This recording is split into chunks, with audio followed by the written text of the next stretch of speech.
Yo, what is going on, Clutch Crew Sports fans? This is Eric, the ranting co-host here, coming back at you with another NFL preview episode.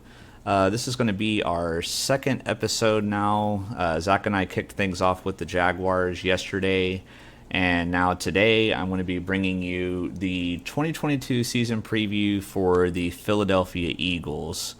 And so the way I'm going to be doing this is I'm going to talk about some of the key additions for the Eagles this offseason. I'll talk about the key storylines for the team.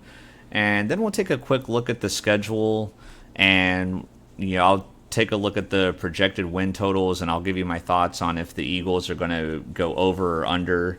And what their season overall might look like. So with that being said, we'll get into it here. Going over to this slide here, as you can see, I've got key additions and key departures. And one of the good things for the Eagles is they really didn't lose anybody of any significance. And I think that's very important for the Eagles going forward here. Whereas if you look at some of their key additions, it's definitely obvious that the Eagles got better. And so we're going to start with the big trade that they made on draft night, where they acquired A.J. Brown from the Titans. And as a Jaguars fan, I'm happy y'all took him. Thank you, Eagles, for making that trade. I think this is going to be a great trade for the Eagles here. I did, for the Titans' sake, I did like what they did with their pick. I think they did okay, but I think A.J. Brown, I think basically, I guess what I'm saying here is I think the Eagles definitely got the better value in the trade. I think A.J. Brown paired along with Devontae Smith now is going to be a very key addition for that offense, and that can help Jalen Hurts moving forward. Also, I've got two other guys here, both on the defensive side of the ball. The Eagles traded up and skipped in front of the Ravens to draft Jordan Davis, the big defensive tackle out of Georgia. And I don't know if this guy is going to be able to be a 3-down player, but I think for sure, at least on first and second downs, this guy's going to be a big difference maker for that defense. He's especially going to help with the run game, shutting opponents' run games down. If you're an Eagles fan, I think you're pretty happy with that pick. And the reason why I mentioned them skipping the Ravens a minute ago is just because it was highly favored that the Ravens were going to take Jordan Davis if he had got to that spot. So since the Eagles really wanted him, I think they made a great call trading up and getting into that spot and getting him. And if I remember correctly in the trade, I don't even think they necessarily gave up a whole lot. So when you don't have to give up a lot and you can move up to get somebody you really want in the draft, I think it's important to do that. And they also got his Georgia teammate Nakobe Dean later on in the draft, and I think he could be a big difference maker eventually going forward for the Eagles as well. And then their big free agent splurge that they made, getting Hassan Reddick, stealing him from the Panthers.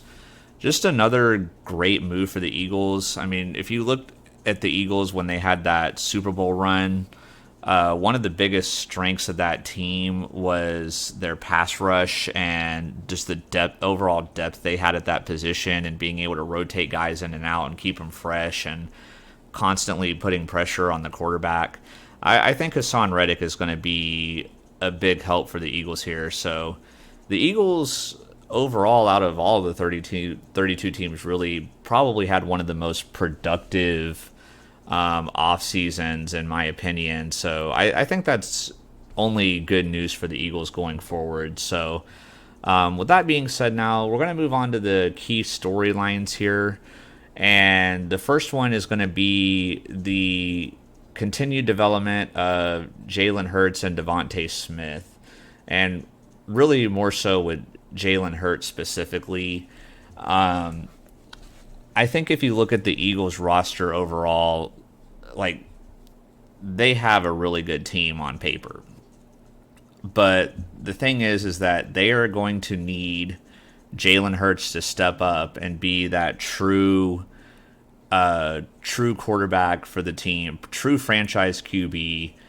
They need this out of him, and he's been up and down. He's good with his mobility, but he's not always consistent. But he did show improvement towards the end of the season. Didn't have the greatest playoff game against Tampa though, but Tampa is a pretty stacked team, and they have a really good defense. So, but Jalen Hurts getting better is going to be the main thing that the Eagles need if they are going to get a higher playoff seed, go on a deeper playoff run.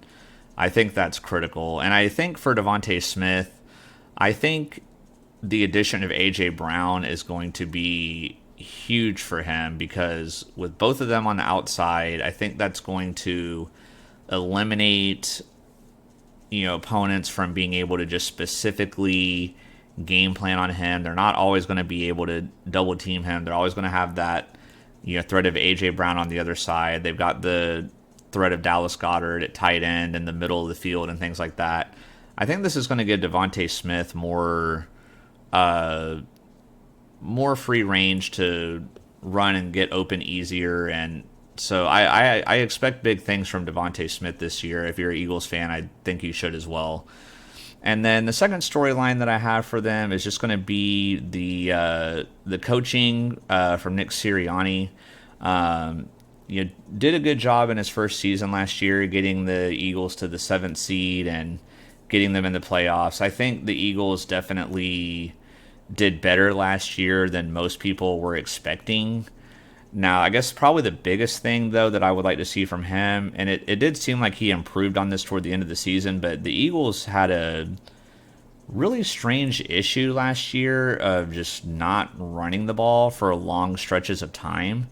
And that's never good on your quarterback, especially with a young quarterback like Jalen Hurts. But even great quarterbacks, it's never a good thing when you're having to be one-dimensional all the time and teams know you're going to throw it every single play, or they know your quarterback's going to take off and run every play. When there's no threat of play action, when there's no threat of the run game, it just makes it so much easier for opposing defenses to stop you.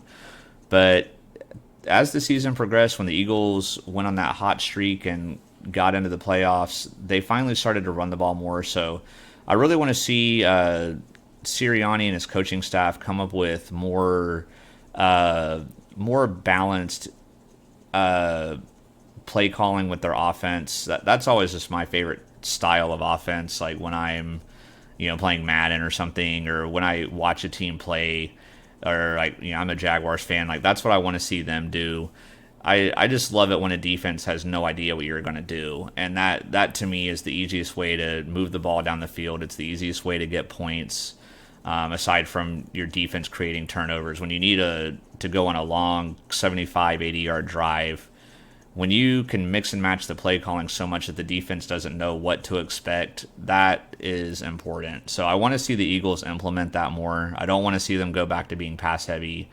So if Nick Sirianni can do that, if Jalen Hurts can develop and be more consistent, then this Eagles team could be a really good team. They could be a threat. Looking at their schedule over here on the right side, I tried to get a schedule where you can see all the teams and everything. I definitely like the Eagles' chances. I mean, every team is obviously going to have hard games. No team's going to have a completely easy schedule or a completely hard schedule. The NFL is pretty balanced like that. But looking at their schedule here at their first 6 games before their bye week, I mean, we don't, depending on how Detroit and Jacksonville plays, like I feel like those could be wins for them. Because even though I'm a Jaguars fan, I hate to admit that. I would love to see my Jaguars win this game, especially with the Jaguars going on the road. I don't think they will. I've seen Washington, that their projected win total is 7.5, which I feel is pretty high. I feel like Philadelphia should be able to beat them. I'm not a believer in Carson Wentz. And then teams like Minnesota, Arizona, and Dallas for the rest of their first 6 games. These are games where I feel like Philly is more so, equal to these teams. So these are games that I basically could see going either way. But if Philly handles Detroit, Washington, and Jacksonville, and then wins at least one of these three games between Minnesota, Arizona, and Dallas, they could be off to a 4-2, maybe even 5-1 start before their bye, and then their schedule, is going to get a little bit harder farther down. I mean, the Steelers, I don't know if I trust Mitch Trubisky, but the rest of that team is pretty good. Houston should be a dub. Washington, again, should be a dub. The Colts, depending on how Matt Ryan does, could be a dub. The schedule gets a little harder here, when they have this stretch with Green Bay and Tennessee, but, with games against the Giants, the Bears, and of course, obviously another game against the Giants, a divisional rival, I think overall this schedule is pretty favorable for the Eagles. I don't think they have too many hard games or too many games where it's like, oh, there's no way they're going to win. With the talent they have, they should be able to contend in most of these games and win in most of these games. So going down to the bottom here, I was looking at sports odds and things like that, and what I'm seeing is that the current projected win total for the Eagles is at 8.5. That's the betting lines right now. And if I was going to bet money on this, my prediction would be that they're going to go over that. I think they have a good chance to win 9, maybe even 10 games. I think it's going to be an intense battle between the Eagles and Cowboys for the division title. I still think Dallas is very good. The Giants, I think, are getting better. I think they had a good draft, but I don't think they're ready to contend yet. And with Carson Wentz being the leader of Washington and all the scandals that Washington has going on with their ownership and everything, I just don't see Washington as a threat. But the two games that the Eagles are going to have against the Cowboys, those are going to be very critical games. I mean, I think whoever, especially if one of the teams were to sweep the other team, then like say if the Eagles sweep the Cowboys, then I think the Eagles definitely win the division. Or if Dallas sweeps Philly, then it'll be the other way around. But I like the Eagles' chances. I like their schedule. I like their talent. I think they've got a pretty good chance to at least make the playoffs for sure. But like I said, 8.5 I feel like is a little low. So I'm going to say the Eagles go 10-7. It's tough to say between Dallas whether Dallas will beat them out or not. 'Cause like I said, I see it being a pretty even race. But I guess I'll give the Eagles a ceiling of, depending on like what their playoff schedule would look like, maybe getting to the NFC Championship game or at least to the second round. But either way, I think the Eagles are going to have a pretty good year this year. So, all right, guys. Well, that's going to wrap this up. Definitely, if you enjoyed this content and you're not subscribed already, please subscribe. We'd be very happy about that. We just recently hit 300 subs, so that was very exciting. And I know Zach and I mentioned this in the Jaguars preview, but we are going to be doing previews for all 32 teams between Zach, Connor, and myself. If you like college football, Zach's going to be dropping conference previews for all of the conferences in college football.